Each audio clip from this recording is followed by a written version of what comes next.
Application of biotechnology.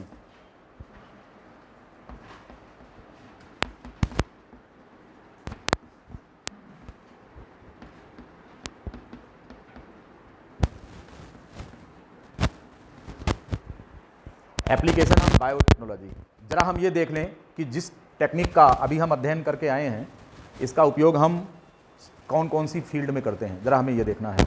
तो किस किस फील्ड में अगर हम बात करें कि फील्ड्स कौन कौन सी हैं, तो बेटा सबसे पहली फील्ड हमारी जो है जिस पर हम इसको अप्लाई करते हैं दैट इज एग्रीकल्चर। हिंदुस्तान कृषि प्रधान देश है, तो सबसे पहले हम इसी फील्ड में व्याप्त समस्याओं का अध्ययन करेंगे और हम ये देखेंगे कि क्या बायोटेक्नोलॉजी एग्रीकल्चर में जो व्याप्त समस्याएं हैं इनका निदान करने में सक्षम है या नहीं। तो इस पर हम चर्चा करेंगे। दूसरी चर्चा हम करेंगे फार्मास्यूटिकल इंडस्ट्रीज में।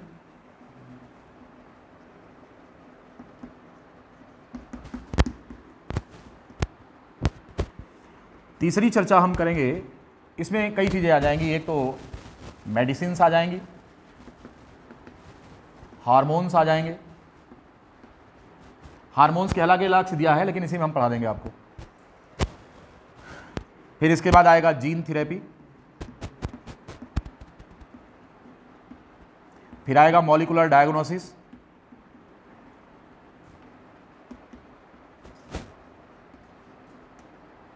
ये सभी फील्ड्स हैं जिन पर हम अध्ययन करेंगे बायोटेक्नोलॉजी का। सबसे पहली चर्चा हम एग्रीकल्चर पर करेंगे।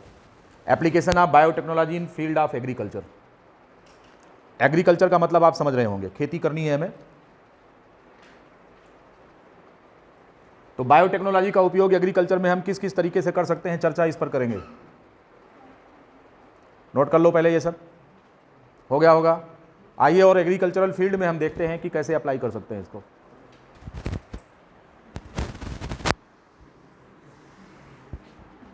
In the field of agriculture, application of biotechnology in the field of agriculture.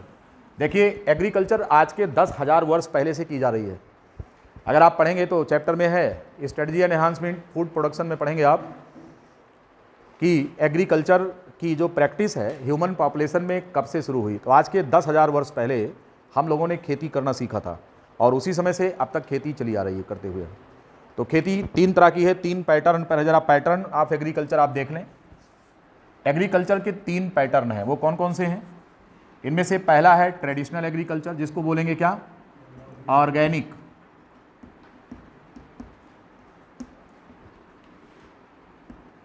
Based agriculture,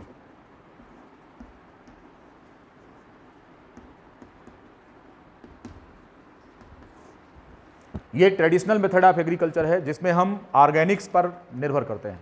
Organics का मतलब जैसे जानवरों के मल मूत्र से, कंपोस्ट से, है ना, बर्मी कंपोस्टिंग करके इन सब से जो है हम पहले केमिकल फर्टिलाइजर्स की इंडस्ट्रीज नहीं हुआ करती थी, तो जानवरों के गोबर और मल मूत्र को सड़ा करके हम कंपोस्ट बनाते थे और उसी कंपोस्ट से खेती करते थे।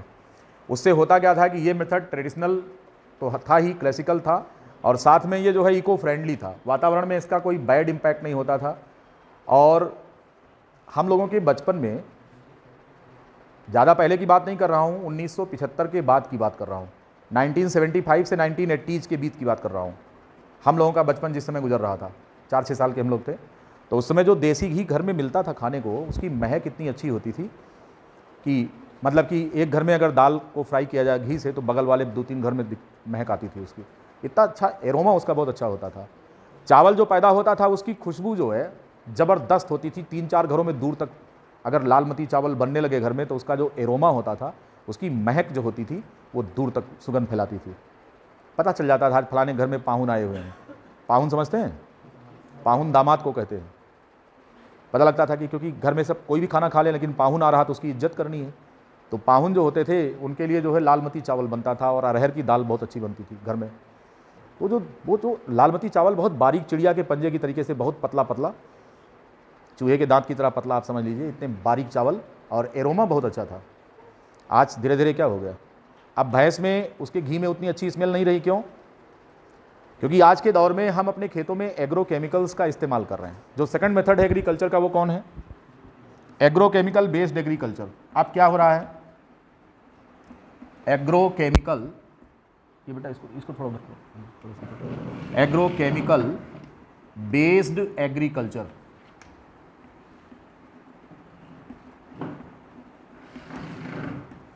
एग्रोकेमिकल बेस्ड, पहला जो ट्रेडिशनल था, दूसरा ये आया और तीसरा इस समय मॉडर्न है।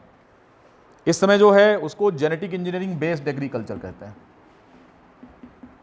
Genetic engineering.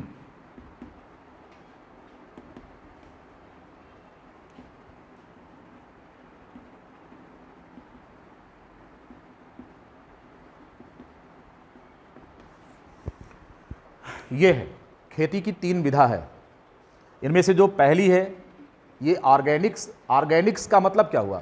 इसका मतलब हो गया जीव जानवर, जो जानवर हैं, पशु हैं हमारे घर में, उनके मल मूत्र से, हाँ, उनके मल मूत्र से कंपोस्टिंग करके और इस प्रकार से हम खेती कर रहे हैं। इसमें किसी भी प्रकार का पेस्टिसाइड, इंसेक्टिसाइड, बीडीसाइड, फंजीसाइड, ये सब हम इस्तेमाल नहीं कर रहे हैं, राइट। यानी कि एग्रो केमिकल्स का इस्तेमाल नहीं कर रहे हैं। अब ये जो दूसरा जो ट्रेडिशनल आया है ये कौन सा है? इसमें किन चीज़ों का इस्तेमाल किया जा रहा है? पहली चीज़ तो केमिकल फर्टिलाइजर्स आ गए,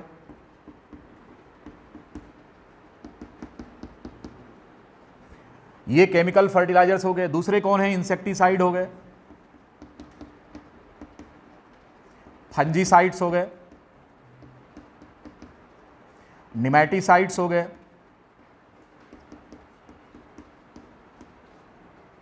बीडीसाइड्स हो गए। ये सभी तमाम प्रकार के केमिकल्स हैं। बैक्टीरिसाइड्स हो गए, बैक्टीरिसाइड्स में एंटीबायोटिक्स का इस्तेमाल आजकल कर रहे हैं। बैक्टीरियल डिसऑर्डर्स को मारने के लिए, खत्म करने के लिए हम एंटीबायोटिक्स का इस्तेमाल कर रहे हैं। तो ये जमाना आ गया। अब आपको मालूम है कि केमिकल फर्टिलाइजर का इस्तेमाल मिट्टी की उर्वरा शक्ति को बढ़ाने के लिए किया जाता है, फर्टिलिटी को। अक्सर आपको पता है आपके घरों में अगर खेती होती तो आपके पिताजी या जो है आपके घर में जो भी खेती करते हैं वो ले जाकर के खेत में क्या डालते हैं? यूरिया खाद डालते हैं, डीएपी डालते हैं, एनपीके डालते हैं, तमाम प्रकार के फर्टिलाइजर्स ले जाकर डालते हैं। दूसरा, जब पौधा बड़ा होने लगता है तो फिर उसमें समस्या आती है किस चीज़ की? उसमें समस्या आती है कि छोटे पर से ही उसको खाने के लिए कीड़ों के जो कैटरपिलर्स होते हैं वो आ जाते हैं, यानी कि इंसेक्ट्स इन फसलों को नुकसान पहुंचाते हैं। अब इंसेक्ट्स को मारने के लिए जो दवाइयाँ इस्तेमाल की जा रही हैं उनका नाम क्या है? साइड का मतलब होता है किलिंग और उसके पहले नाम लिखा है, तो जिसको मारना है उसको इस्तेमाल करना है दवा तो उसका नाम के आधार पर होगा। इंसेक्ट को मारने के लिए इंसेक्टिसाइड ले लिया, अगर फंगल डिसऑर्डर हो रहा है तो फंजाई को मारने के लिए फंजीसाइड का इस्तेमाल कर रहे हैं। तमाम प्रकार की फफूंदी नाशक दवाइयाँ आजकल इस्तेमाल हो रही हैं।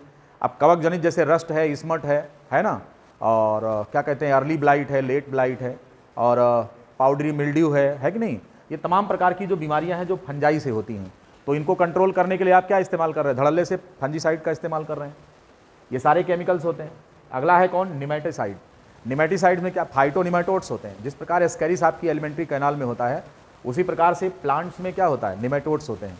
और ये निमेटोड्स चूँकि ये लिक्विड लविंग होते हैं, शुगर सोल्यूशन लविंग होते हैं, तो गन्ने वन्ने खेत में इनका इन्फेक्शन ज़्यादा होता है। तो नेमेटोड्स जो होते हैं वो जाइलम बेसिस में, चूंकि शुगरी सोल्यूशन होता है वो, उसमें शुगर कंटेंट ज़्यादा होता है, और शुगर कंटेंट जहाँ पर होगा नेमेटोड्स को शुगर सोल्यूशन बहुत पसंद है, तो ये सीधे उसमें जाइलम बेसिस में, और इनकी संख्या इतनी ज़्यादा होती है कि जाइलम बेसिस को ब्लॉक कर देते हैं। इससे क्या होता है? जड़ से पानी का एब्जॉर्प्शन बंद हो जाता है, तो पौधा सूख जाता है, परमानेंट बिल्टिंग हो जाती है प्लांट्स में। क्यों ऐसा हुआ? Due to the blockage in xylem vessels. तो आपको ये भी पता होना चाहिए मोड ऑफ इन्फेस्टेशन क्या है, यानी कि जिस प्रकार का बायोलॉजिकल एजेंट आपकी फसल को चौपट कर रहा है उसका मोड ऑफ इन्फेस्टेशन क्या है। तो उसका मोड ऑफ इन्फेस्टेशन हमको समझना है कि किस प्रकार से फसल को नुकसान पहुंचा रहा है। तो गन्ने के खेत में वो नुकसान कैसे पहुंचा रहा है? तो पता लगा जाइलम बेसिस के अंदर जो निमेटोड्स होते हैं वो जाकर के इकट्ठे हो गए पूरे बंडल भर, बस पानी को ऊपर चढ़ने को अवरुद्ध कर दिया, एसेंट ऑफ सैफ ही बंद हो गया, तो ऊपर की पत्तियां सूख गई। तो इस प्रकार का संक्रमण हो रहा है। तो निमेटोड्स को मारने के लिए जो केमिकल इस्तेमाल कर रहे हैं उसका नाम क्या है? निमेटिसाइड्स है। फिर इसके बाद बात करते हैं निमेटिसाइड के बाद बीडीसाइड्स। जैसे गेहूं आप बोते हैं उसके साथ पार्थिनियम उग गया, जानते हैं आप पार्थिनियम क्या होता है? Carrot grass. अब ये क्या है? ये गाँवों में उसको मोथा टाइप का, मोथा तो साइप्रस होता है, मोथा साइप्रस होता है, ये सामने लगा हुआ है, ये पार्थिनियम हमारे पास ढेर सारा लगा है, कैरेट ग्रास। तो ये मोस्ट प्रॉब्लमेटिक बीड है इस समय, ठीक है। अब ये आ गया, कंटामिनेटेड है, अपने देश का नहीं है, बाहर से आ गया। जब हमने बीज इंपोर्ट किया वहाँ से तो उसी के साथ ये कंटामिनेंट के फॉर्म में आ गया, और आज जहाँ देखो उधर एक ये है। और इसका प्रॉब्लम क्या है? एक तो खेत में तो गेहूँ और इन सब के लिए परेशानी का कारण बना ही है, और दूसरा ये है कि इसका जो पोलन ग्रेन होता है ये एलर्जिक होता है बहुत तेज़ी से। हाँ, दमा के पेशेंट्स के लिए बहुत खतरनाक है ये, इसके जो पोलन ग्रेन निकल कर आते हैं, तो इसको हमें क्या करना है? कंट्रोल करना है। तो इनको कंट्रोल करने के लिए इन पर दवा डालते हैं। इनको खरपतवार या बीड्स कहा जाता है। अनवांटेड जो प्लांट्स होते हैं आपकी फसल के साथ उगते हैं उनको हम बीड्स कहते हैं। अब बीड्स को मारने के लिए बीडीसाइड हो गया। अब जैसे 2,4-D का इस्तेमाल कर रहे हैं तो केमिकल ही तो है ये, 2,4-D जो इस्तेमाल किया जा रहा है बीडीसाइड के रूप में, उसको हम आर्टिफिशियल ऑक्सिन भी कहते हैं, है ना। इसी प्रकार से बैक्टीरियल डिसीज अगर हो रही है, जैसे सिट्रस कैंकर हो रहा है, जैंथोमोनास सिट्री, ठीक है, जैंथोमोनास सिट्री किस में हो रहा है, अब आपको मालूम है सिट्री किससे, सिट्रस कैंकर के लिए जिम्मेदार है, ठीक है। इसी प्रकार से तमाम चावल में भी तमाम प्रकार की होती है, बैक्टीरियल डिसऑर्डर्स होते हैं। तो ये बैक्टीरिया को मारने के लिए आप एंटीबायोटिक का इस्तेमाल करते हैं। कुल मिला के ये सारे के सारे केमिकल्स जितने की लिस्ट यहाँ पर बनी है, इन सबको हम कलेक्टिवली एग्रो केमिकल कहते हैं। अब आप कहेंगे साहब इनको यूज नहीं करना चाहिए था, मनुष्य बहुत गड़बड़ काम कर रहा है। काहे गड़बड़ काम कर रहा है? जिस समय हमारा देश आज़ाद हुआ था घर को खाने को अनाज नहीं होता था, अकाल पड़ा रहता था गाँव में, पता लगता है 2-2, 3-3 दिन तक भूखे रह रहे हैं, उनको भोजन नहीं है। जस्ट एक जनरेशन पीछे आप देखिए, हमारे आपके माँ बाप, तो पता लगा कि बगीचे में आम होता था तो आम खा करके पूरा टाइम बिता रहे हैं, या वो मक्के की खेती करके मक्का खा करके रह रहे हैं। उनको गेहूं नहीं मिलता था, उनको चावल नहीं मिलता था अच्छी वैरायटी का। क्यों? क्योंकि ये फसलें होती नहीं थी, इनको पानी चाहिए और इन पर इन्फेक्शन ज़्यादा फंगस का होता था। तो उस समय चूंकि इस प्रकार की फैक्ट्रीज थी ही नहीं, ना केमिकल्स के बारे में नॉलेज था, तो हम तो ट्रेडिशनल खेती करते थे, थोड़े में मुट्ठी भर अनाज पैदा करते थे, उसी से काम चलता था। बाद में इतनी बढ़ती हुई जो ग्रोइंग पॉपुलेशन है, इसको भोजन कराने की चिंता होने लगी, तो खेती में धड़ल्ले से फिर केमिकल्स का इस्तेमाल होने लगा। कहीं भैया नाइट्रोजन चाहिए तो नाइट्रोजन बनाकर डाल दिया, यूरिया डाल दिया। अब हुआ क्या कि इनका साइड इफेक्ट दिखने लगा, चूंकि ये सारे केमिकल्स उस पौधे के बायोमेटाबोलाइट्स का क्या हो गया, हिस्सा हो गए। अब जब आप उसको कंज्यूम कर रहे हैं, पता लगा चावल में यूरिया, तमाम प्रकार के फलों में यूरिया, हर जगह आपको यूरिया नजर आ रही है। अब पता लगा कि ये एग्रो केमिकल्स आपके खेतों में जब बारिश हुई तो बह करके तालाब में चले गए, और तालाब में जो खरपतवार उग रहे हैं वहाँ पर आपकी भैंस चरने जा रही है, तो इन खरपतवारों को भैंस ने खाया, दिन भर भैंस ने चरा, तो जम करके बायोमैग्निफिकेशन हुआ, वो केमिकल भैंस के शरीर में है, और भैंस के शरीर से फिर मिल्क में आ रहा है, और उस मिल्क से दूध आपका बच्चा पी रहा है, तो क्या होगा, उसके शरीर में आ रहा है। देखिए कितना, तो इस प्रकार से बच्चे में सबसे ज़्यादा जहर आ रहा है, ये बायोमैग्निफिकेशन है। तो हमको इन्वायरमेंट को क्या करना है, इको फ्रेंडली करना है, अर्थात हम ऐसी खेती करना चाहते हैं, इस खेती से हमारा जी उब चुका है, इससे भी उब गया। क्यों? कि इससे पैदावार कम हो रही थी। हमारे देश के 135 करोड़ भाइयों और बहनों को भोजन कहाँ से मिलेगा अगर हम इस आधार पर खेती करेंगे तो इसलिए नरेंद्र मोदी जी ने कहा कि चलो ठीक है, फैक्ट्री स्थापित कर लो। नेहरू ने भी यही काम किया, हरित क्रांति हुई, हरित क्रांति में नहरें निकाली गई और तमाम प्रकार की इंडस्ट्रीज डेवलप की गई जो केमिकल फर्टिलाइजर्स बनाते थे, धड़ल्ले से इस्तेमाल हुआ। आज के कुछ सालों पहले गैमेक्सिन जम के यूज होता था, BHC है कि नहीं, बाद में पता लगा नर्व गैस पैदा कर रही है, लोग मानसिक रूप से विकलांग पैदा हो रहे हैं, तो इसको बंद किया। फिर घरों में मक्खी को मारने के लिए DDT इस्तेमाल हो रहा था। DDT कितना खतरनाक पॉइजन है आप जानते हैं, फैट सॉल्युबल पॉइजन है। तो हम इससे भी उब गए, इससे भी उब गए, तो एक नया तरीका आ गया ये वाला जेनेटिक इंजीनियरिंग बेस्ड एग्रीकल्चर। हालांकि ये टेक्निक नई है, परंतु फिर भी इसके जो परिणाम आ रहे हैं फौरी तौर पर, जो अभी तत्काल जो परिणाम आ रहे हैं, ये निश्चित रूप से उत्साहवर्धक है, और इस प्रकार की टेक्निक का इस्तेमाल हम करेंगे। आज एग्रीकल्चर में बायोटेक्नोलॉजी का एप्लीकेशन, यही हमारा विषय है, तो हम इस पर चर्चा करेंगे कि किस किस लेवल पर हम फसलों को फ़ायदा पहुंचा सकते हैं। अब आपको मालूम है कि आपकी फसल जो आपके ड्राइंग रूम में तो पैदा होती नहीं है, वो कहाँ होती है, खेत में होती है। तो खेत में कोई कंट्रोल्ड कंडीशन तो होती नहीं है कि हम जो चाहेंगे, पौधे को गर्मी ना लगे तो वहाँ पर AC लगा देंगे, है कि नहीं, पौधे को गर्मी ना लगे AC लगा दिया, पौधे को मॉस्किटो ना काटा, इंसेक्ट उसका रस न चूसे, मच्छरदानी लगा दिया, है कि नहीं, मॉस्किटो कॉयल जला दिया वहाँ पर कि भाई गेहूं के प्लांट को नुकसान हो रहा तो चलो मॉस्किटो कॉयल लगा देते हैं, तो वहाँ पर जो भी इंसेक्ट आएगा, टिड्डी आएगी, पता लगा कि पत्तियाँ चढ़ गई सब। तो पौधों को बहुत प्रकार के स्ट्रेस हैं, तो खुले आसमान पर, खुले आसमान के नीचे आपकी फसल उग रही है तो उसको तमाम प्रकार के स्ट्रेस हैं। ये जो स्ट्रेस हैं, इनमें से कौन कौन से स्ट्रेस हैं, तो सबसे पहला स्ट्रेस पानी का है, वाटर स्ट्रेस। पहले के समय में जो धान की फसल होती थी 6-6 महीने में पकती थी, तो 6 महीने के लिए बारिश का इंतजाम करो। अब आजकल बारिश सिमट के कुल 2 महीने रह गई है, पहले 6 महीने बारिश होती थी, अब 2 महीने। मौसम का चेंज हुआ, मौसम का चेंज हुआ तो आदमी ने फिर क्या किया, रिसर्च करना शुरू किया, क्योंकि वाटर स्ट्रेस, अब पता लगा कि उसको पानी नहीं मिल रहा, फसल सूख जाएगी, और सिंचाई के साधन है नहीं, तो सिंचाई के अभाव में और सूखा पड़ने पर आपकी फसल नष्ट हो गई। इससे बचाने के लिए वैज्ञानिकों ने क्या कर दिया कि उसका जो हार्वेस्ट पीरियड है बहुत कम कर दिया, कल्टीवेशन पीरियड। जो फसल 6 महीने में होती थी अब 2 महीने में पक कर तैयार हो जा रही है। क्यों? हार्वेस्टेशन के लिए जो हार्मोन जिम्मेदार हैं उनको एनहांस करने वाला जीन लगा दिया बॉडी में, तो इस प्रकार से वाटर स्ट्रेस दूर कर दिया। पता लगा कोल्ड स्ट्रेस है, पता लगा कि पाला मार जाता है टमाटर को, पाला लगता है ना, कहते अक्सर देखिए सब्जी तमाम अंदर ब्लैक स्टोन बन जाते हैं टमाटर के अंदर, तो देखने में आप कहते हैं भाई टमाटर थोड़ा ठीक ठाक दो, कहीं नहीं साहब बिल्कुल ठीक है, वो थोड़ा पाला मार गया है बस। तो किसान कहता है ना पाला मार गया, व्हाट डू मीन भाई पाला मार गया? इसका मतलब ये हो गया कि उसका साइटोप्लाज्म फ्रीज कर गया, फ्रॉस्टिंग हो गई है। जैसे पालक को आप अपने डीप रेफ्रिजरेटर में रख दो तो उसकी पत्ती गल जाएगी, ब्लैक कलर की हो जाएगी, फ्रॉस्टिंग हो जा रही है, तो उसी को पाला मारना कहते हैं। तो इस प्रकार से इन्होंने क्या किया कि उस प्लांट के शरीर के अंदर ऐसे फैट्स का इंतजाम किया जाए, ऐसे फैट्स का इंतजाम किया जाए कि जो एंटी फ्रीज फैक्टर की तरह काम कर रहे हैं, तो जिससे क्या होगा, पाले का असर थोड़ा कम हो जाएगा। तो सैचुरेटेड फैट डेवलप कर दिया उसमें।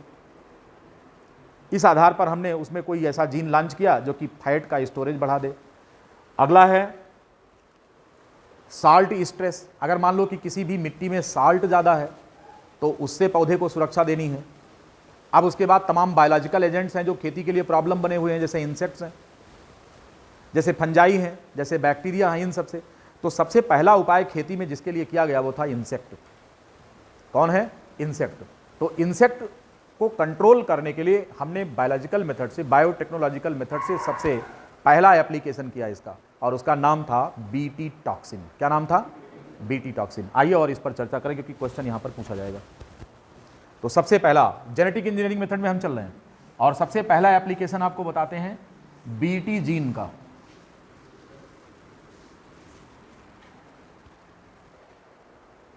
बीटी जीन ऐसे लिखा जाएगा, जब किसी जीन का नाम लिखा जाता है तो स्मॉल लेटर से होता है। इसका जो प्रोडक्ट होता है वो किससे लिखा जाता है? इट्स प्रोडक्ट इज, ये क्या चीज है?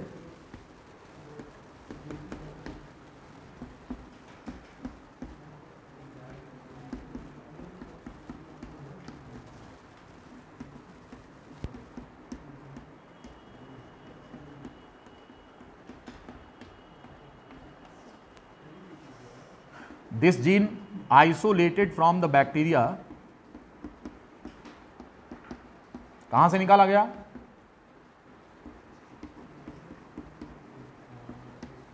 बैक्टीरिया का नाम था बैसिलस।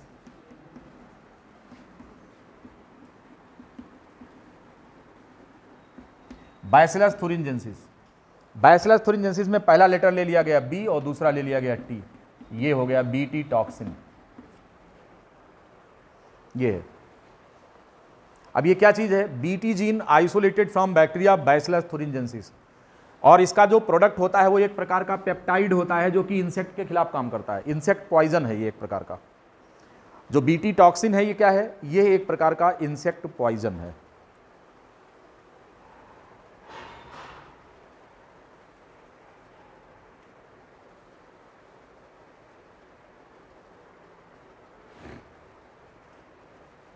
कोई आया है क्या? शुभम देखो गेट पे कोई है क्या?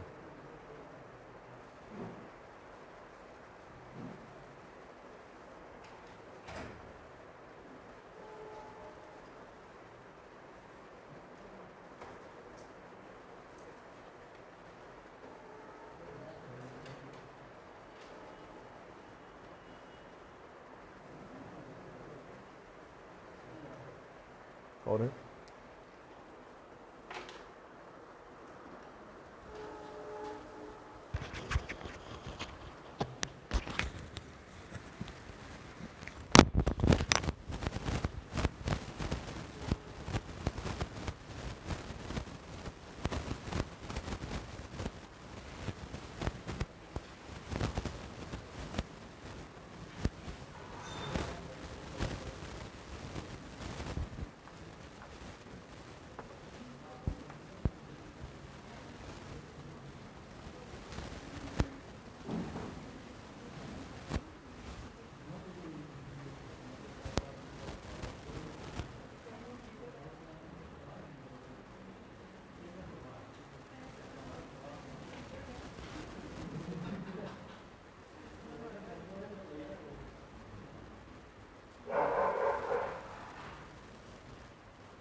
तो इसी पे बात कर रहे थे, बीटी टॉक्सिन।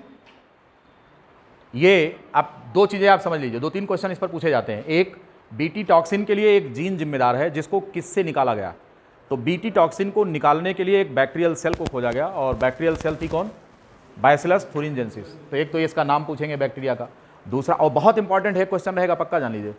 तो बैसिलस थुरिनजेंसिस से इसको निकाला गया जीन को, इसके नाम पर रखा गया बीटी। ये जो जीन है इसका जो प्रोडक्ट है उसका नाम बीटी टॉक्सिन है। इसका केमिकल नेचर पूछेंगे तो बताइए पेप्टाइड है, क्योंकि जीन का प्रोडक्ट है तो पेप्टाइड होगा निश्चित रूप से।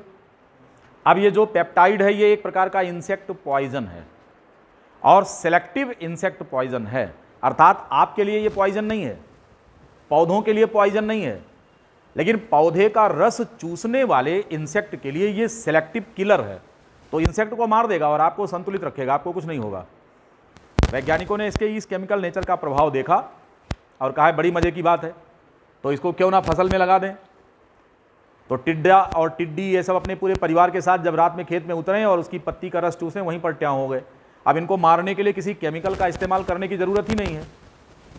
तो इस जीन को हमने लॉन्च कर दिया, किसमें, प्लांट में। लेकिन दिक्कत यह है कि किसी भी जेनेटिक जीएमओ प्रोडक्ट जो होता है उसकी विश्वसनीयता तत्काल नहीं होती है। तो इसलिए हमें ये जानना है कि उसका केमिकल नेचर कैसा है, कहीं ऐसा ना हो कि पता लगे कि हम अच्छे के लिए यूज कर रहे हैं और हमारी ही जान ले ले।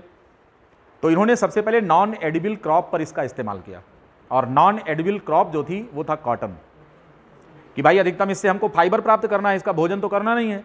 तो अगर ये पॉइजन भी होगा तो कपड़े में कौन सा पहनने, भाई जहर छूने से थोड़ी कुछ होता है, जहर खाने से होता है। तो पॉइजन अगर है तो फाइबर में आएगा और हम उसको खाते हैं नहीं। तो नॉन एडिबल क्रॉप में सबसे पहले इसका इस्तेमाल किया गया, बीटी जीन का। तो वो प्लांट जो था उसका नाम था कॉटन प्लांट। सबसे पहले इसको कॉटन प्लांट में लॉन्च किया गया। ये सारे क्वेश्चन नोट करते चलिए, क्या क्या सवाल पूछेंगे इस पर। तो first of all launched in, इसका उपयोग किसमें किया गया, this gene was inserted first in cotton plant. आप पूछेंगे कि क्यों कॉटन प्लांट में इस्तेमाल हुआ। ये नॉन एडिबल क्रॉप है, कि अगर इस पॉइजन का असर अगर हमारे शरीर पर भी है तो देख लेंगे उसको।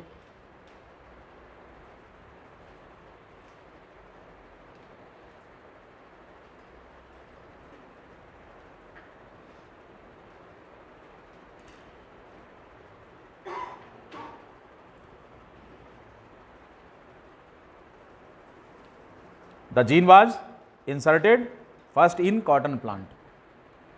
इसको कॉटन प्लांट में डाला गया,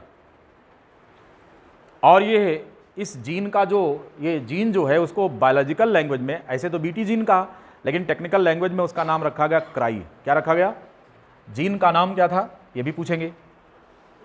तो कॉमन बीटी जीन तो एक कॉमन नेम हो गया, लेकिन स्पेसिफिक टू कॉटन हम क्या लिखेंगे, तो उसको हम बोलेंगे क्राई।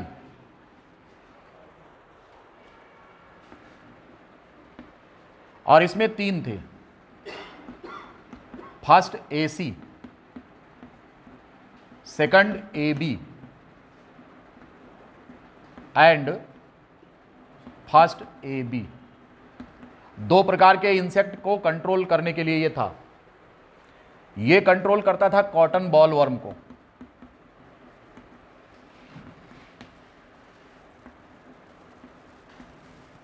और ये कंट्रोल करता था कॉर्न बोरर को।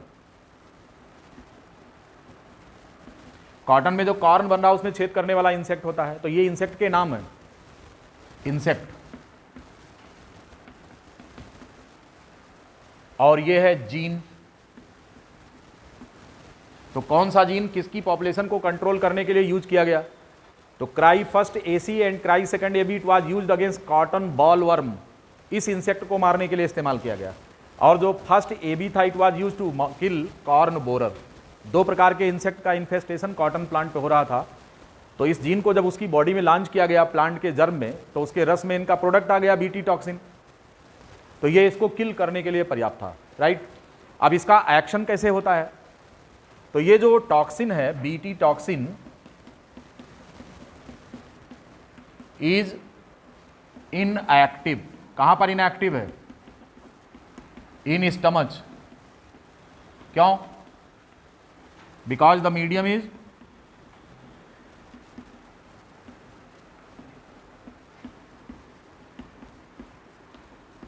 क्योंकि मीडियम यहां पर एसिडिक था। बट इन स्मॉल इंटेस्टाइन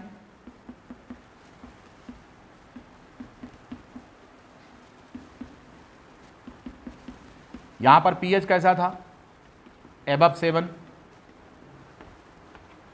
मतलब एल्कलाइन मीडियम हो गया, एल्कलाइन मीडियम। बीटी जीन क्या हो गया, बीटी टॉक्सिन एक्टिव हो गया, activated, that kills the insect.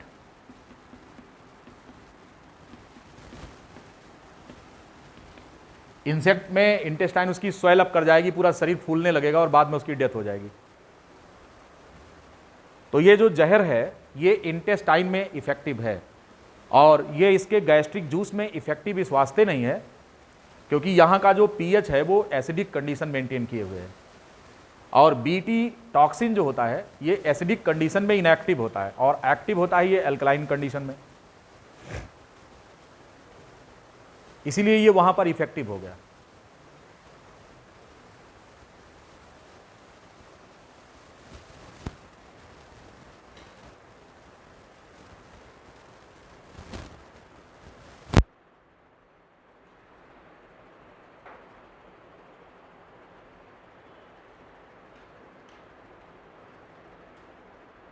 इस प्रकार से कॉटन प्लांट में इन इंसेक्ट की पॉपुलेशन को कंट्रोल किया गया। आज की डेट में ये कई प्लांट्स में, कैबेज में, स्पिनच में, है ना, पोटैटो में, कई भी प्लांट्स में इसका यूज अब किया है। ब्रिंजल, बीटी ब्रिंजल आ गया, बैंगन पे इस्तेमाल किया गया, आलू में इस्तेमाल, ज़्यादातर सोलनेसी फैमिली के प्लांट्स में यूज़ किया गया। सब्जियों पर इसका इस्तेमाल होने लगा क्योंकि इंसेक्ट का सबसे ज़्यादा असर इंसेक्ट किस पर है, सब्जियों की, जो हरी पत्तीदार सब्जियाँ होती हैं उसी को खाते हैं ये, तो उन सब में बीटी जीन का इस्तेमाल किया जाने लगा उसको किल करने के लिए। तो ये पहला मेथड है एग्रीकल्चर में जो हम अप्लाई कर रहे हैं, राइट। फार्मास्यूटिकल इंडस्ट्रीज में तमाम प्रकार के मेडिसिन पैदा करने के लिए, एंटीबायोटिक्स पैदा करने के लिए इसका इस्तेमाल किया जा रहा है।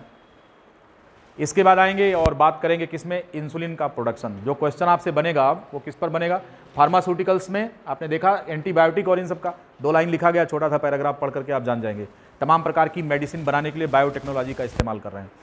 अगला है बायोटेक्नोलॉजी का एप्लीकेशन क्या करने के लिए, production of genetically engineered insulin, जिस पर सवाल बनेगा। तो आइए पहले उसको समझ लें। जेनेटिकली इंजीनियर्ड इंसुलिन क्या होता है, इसको लिखो फटाफट।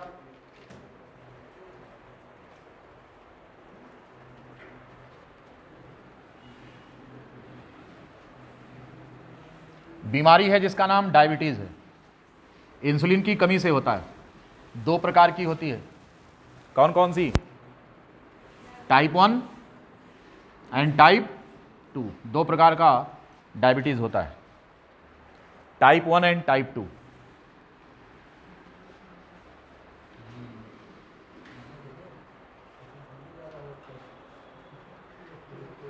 प्रोडक्शन ऑफ इंसुलिन,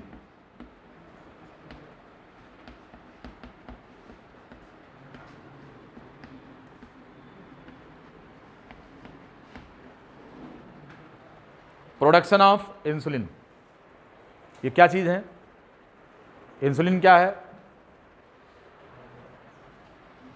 एक पेप्टाइड हार्मोन है।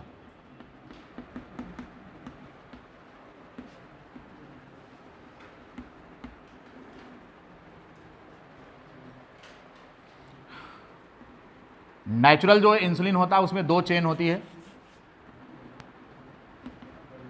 नेचुरल इंसुलिन हैज 2 चेन्स, कौन कौन से हैं, ए चेन और दूसरा है बी चेन। इन दोनों चेन को एक दूसरे से, ए और बी को एक दूसरे को जोड़ने के लिए कौन सा लिंकेज होता है, डाइसल्फाइड लिंकेज होता है, डाइसल्फाइड लिंकेज। ये हमारा नेचुरल फॉर्म में इंसुलिन होता है, डाइसल्फाइड लिंकेज। इंसुलिन हार्मोन आपको पता है कि ग्लूकोज लोअरिंग हार्मोन होता है, आपकी कोशिकाओं में ग्लूकोज की खपत को बढ़ाकर ब्लड में ग्लूकोज का कंसंट्रेशन मेंटेन रखता है। इंसुलिन हार्मोन क्या काम करेगा, स्टिमुलेट्स, आपको पता है मैंने पढ़ाया है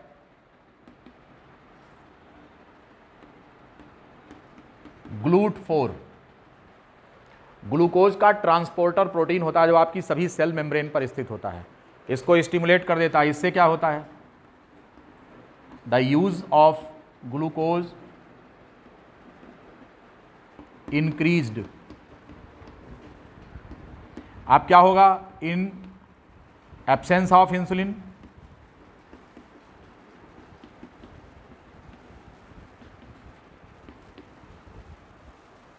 the cell can not use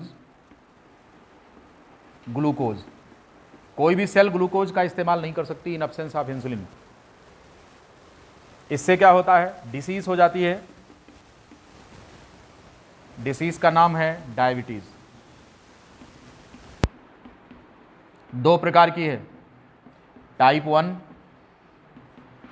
और दूसरी है type 2। What is the difference between these two?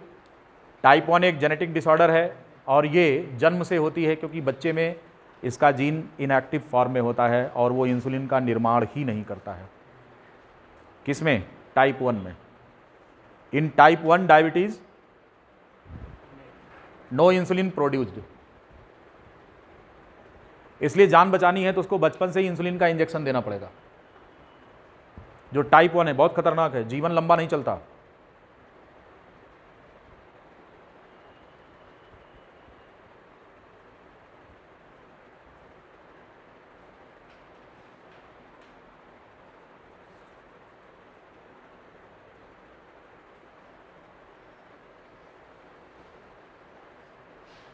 ठीक है।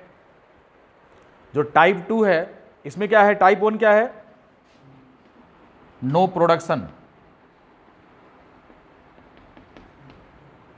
इज जेनेटिक, ये जेनेटिक है। जो टाइप 2 है, टाइप 2 है ये लाइफ स्टाइल डिसऑर्डर है।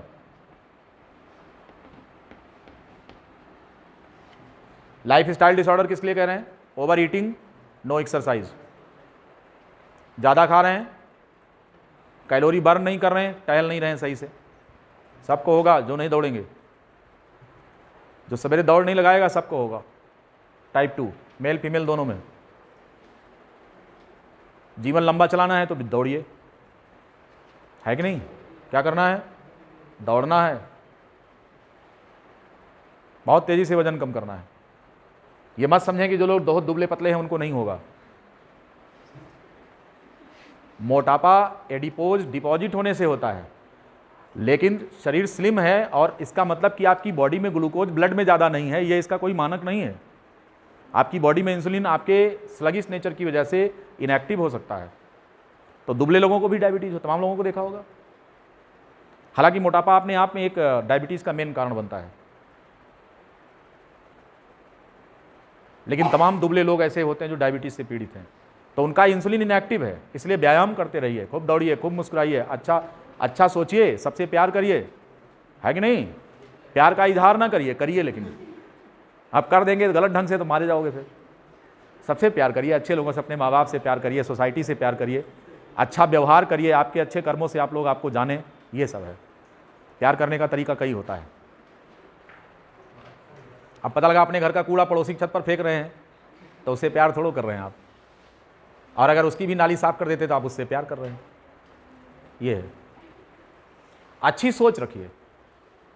मानसिक तनाव भी एक बहुत बड़ा कारण है डायबिटीज, इसलिए हमने एक लाइन में लिख दिया है लाइफ स्टाइल डिसऑर्डर। दारू पी के शाम को सोता है, सुबह उठकर पीता है, शाम को पीकर सोता है, सुबह उठकर पीता है, बस केवल पीता है और पीता है, इसी प्रकार जीता है कि नहीं? तो आप देखेंगे लीवर सिरोसिस होगी, तमाम प्रकार की प्रॉब्लम्स आएंगी। तो इसीलिए कहा लाइफ स्टाइल डिसऑर्डर बहुत कॉम्प्लेक्स है, ये तमाम प्रकार के कारण होते हैं इसके। तो पहला कारण तो बिल्कुल सटीक है कि भाई जीन ही इनएक्टिव है, जीन है नहीं, इंसुलिन बन ही नहीं रहा। दूसरे में इंसुलिन बनता लेकिन इनएक्टिव फॉर्म में है, कम बन रहा। तो इस सभी प्रकार की बीमारियों का इलाज करने के लिए, चूँकि Hindustan is going to be the capital of diabetes, बहुत ज़्यादा करोड़ों लोग डायबिटीज़ से पीड़ित हैं, तो फिर इतने लोगों को दवा उपलब्ध कराना है, इंसुलिन रेडीमेड हार्मोन लेना है। तो इंसुलिन जो है, जो रेडीमेड हार्मोन है, इसे पैदा करना है। इस दिशा में 1983 में सबसे बड़ा काम किया था। कंपनी का नाम अमेरिका की थी इली लिली। तो ये कंपनी का नाम पूछते हैं, इली लिली, कितने लोगों को नहीं पता था? तो नोट कर लो इलीलिली, ELI इलीलिली नाम की कंपनी थी। 1983 में जेनेटिक इंजीनियरिंग मेथड से इन्होंने इंसुलिन का निर्माण किया। पहले क्या होता था, पहले जानवरों के शरीर से इंसुलिन निकाल करके दूसरे को दे दिया जाता था। पशुओं का, जैसे गाय के शरीर से यूरिन निकाला गया, सॉरी क्या नाम है, इंसुलिन, और इस इंसुलिन को इंजेक्ट कर दिया दूसरे मनुष्य के शरीर में। तो इससे क्या हो गया, कुछ केसेज में तो फायदा होता था, लेकिन कभी कभी चूंकि ये है तो पेप्टाइड, तो ये पेप्टाइड हमारे शरीर को शूट नहीं किया तो एलर्जिकल प्रॉब्लम पैदा कर लिया। तो इस एलर्जिकल सिचुएशन को दूर करने के लिए दूसरी बात यह है कि फिर हम इसको ओरल लेने लगे। अब ओरल में क्या होगा कि चूंकि इसका स्ट्रक्चर ही इसका इफेक्टिवनेस का कारण है। अब पता लगा कि पेप्टाइड आपने खा लिया, तो जैसे प्रोटीन शेर का मांस खा रहे हैं वैसे आपने पेप्टाइड खा लिया, तो इंसुलिन को ओरल आप ले रहे हैं तो इनइफेक्टिव हो जाएगा। क्यों? ये आपके एलिमेंट्री कैनाल में प्रोटीन जाकर के डाइजेस्ट हो जाएगा, तो फिर इंसुलिन इनइफेक्टिव हो जाएगा, है कि नहीं। तो फिर इंसुलिन को एक ही तरीका था इंट्रावेनस इंजेक्शन लेने का। अब गाय का इंसुलिन आप अपने शरीर में लगाओ, एलर्जी हो जाएगी, तो इसीलिए ह्यूमन टारगेटेड इंसुलिन का निर्माण किया गया। यानी कि इंसुलिन बनाने वाला जो जीन है वो मनुष्य के शरीर से निकाला गया और उसकी क्लोनिंग कराई गई, और बैक्टीरिया ई कोलाई के शरीर में इस जीन को लॉन्च किया गया, और फिर इंसुलिन पैदा किया गया किसके शरीर में, बैक्टीरिया के शरीर में। यह सारा काम किसने किया? कंपनी इली लिली के साइंटिस्ट ने किया। सबको समझ में आ गया? अब उसमें बनाया कैसे गया, तो उसमें 3 प्रकार की चेन बन गई। कौन कौन सी बनी? ए चेन, बी चेन और सी चेन। तो अगर ये तीनों चेन मौजूद हैं तो आपका इंसुलिन इनएक्टिव फॉर्म में है, तो इसको एक्टिव करने के लिए सी चेन को हटाना पड़ता था। तो जब ह्यूमन टारगेटेड इंसुलिन बनाया गया तो उसमें सी चेन बनाया ही नहीं, ए और बी को बना करके और उनकी लिंकिंग कर दिया, और इस प्रकार से जेनेटिकली इंजीनियर्ड इंसुलिन जो बना मनुष्य के जीन का इस्तेमाल करके, उसका नाम क्या रखा गया? ह्यूम्यूलिन रखा गया। गो थ्रू योर बुक, और वहाँ पर आप देखेंगे कि उसमें ये सारी कहानी जो हम आपको बता रहे हैं सब लिखा है। ठीक है, आधा हिस्सा इस चैप्टर का रह गया जो नहीं पूरा होगा, कितना भी प्रयास कर लें आज। ठीक है, जीन थेरेपी अभी बाकी है, और मॉलिक्यूलर डायग्नोसिस है, और बायोपायरेसी है, सब है। एक लेक्चर का हिसाब है, अभी कल खत्म होगा ये। ठीक है, तो आज तक के लिए इंसुलिन के निर्माण की कहानी हमने आपको समझा दिया है। Human targeted insulin produced in genetic engineering method is known as Humulin, इसका कॉमर्शियल नेम है। इसको ओरल क्यों नहीं ले सकते? क्योंकि पेप्टाइड है, एलिमेंट्री कैनाल में जाकर डाइजेस्ट हो जाएगा और क्या करेगा? इनइफेक्टिव हो जाएगा। इंट्रावेनस दूसरे का नहीं ले सकते क्योंकि एलर्जी हो जाएगी, तो फिर हमको अपनी ही जीन को टारगेट करके और लैब में बनाना है। इसी को ह्यूम्यूलिन कहा गया। ठीक है, आज के लिए इतना ही।